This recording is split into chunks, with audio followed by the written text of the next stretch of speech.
नमस्कार, स्वागत आहे तुमचं सोहळे भक्तीचे या आपल्या चॅनलवर।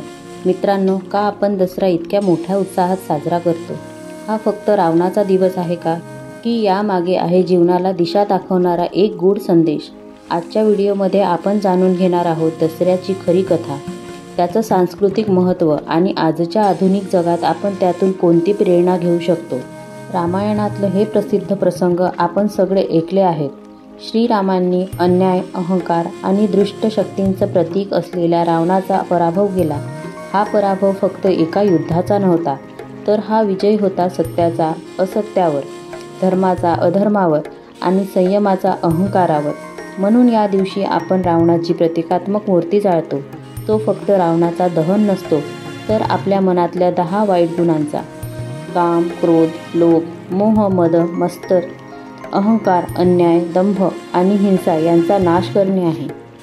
तसेच नवरात्रीतील 9 दिवस देवी दुर्गेच्या विविध रूपांची पूजा केली जाते। दसऱ्याच्या दिवशी महिषासुरावर माँ दुर्गाने विजय मिळवला होता। त्यातून आपल्याला एक महत्त्वाचा संदेश मिळतो। स्त्री शक्ती ही केवळ सृजनाची नाही, तर अन्याय नष्ट करणारी एक जबरदस्त शक्ती आहे। दसरा म्हणजे फक्त युद्ध आणि विजयाचा दिवस नाही, तर हा आहे सामाजिक एकतेचा, परंपरेचा आणि आनंदाचा उत्सव। या दिवशी आपण आपली शस्त्र, साधनं, पुस्तके आणि व्यवसायातील वस्तू यांची पूजा करतो, कारण काम हेच खरे पूजन आहे। हा संदेश यात आहे। आपट्याच्या पानांना सोनं मानलं जातं। मित्र नातेवाईकांना सोनं देऊन आपल्या परंपरांचं नातं अधिक दृढ करतो। हे फक्त पान नाही, तर एकमेकांना दिलेला आशीर्वाद आहे।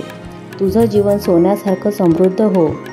आज जरी आपण तंत्रज्ञानाच्या युगात जगत असलो, तरी आपल्या मनातले रावण अजूनही जिवंत आहे। मोबाईलवरचा व्यसन, सोशल मीडियावरील स्पर्धा, आधुनिक तणाव, लोभ आणि असंतोष हेच आजचे नवे रावण आहे। दसरा आपल्याला सांगतो, या रावणाला जाळा, मन शांत करा, आयुष्य साधं ठेवा आणि सत्यधर्माच्या मार्गावर चालत राहा। म्हणून मित्रांनो, दसरा हा फक्त सण नाही, तो आहे आयुष्य जगण्याची एक प्रेरणा। चला तर या दसऱ्याला आपण ठरवू, मनातील रावणाचा दहन करू आणि आपल्या जीवनातलं रामत्व जागं करू। सर्वांना दसऱ्याच्या हार्दिक शुभेच्छा।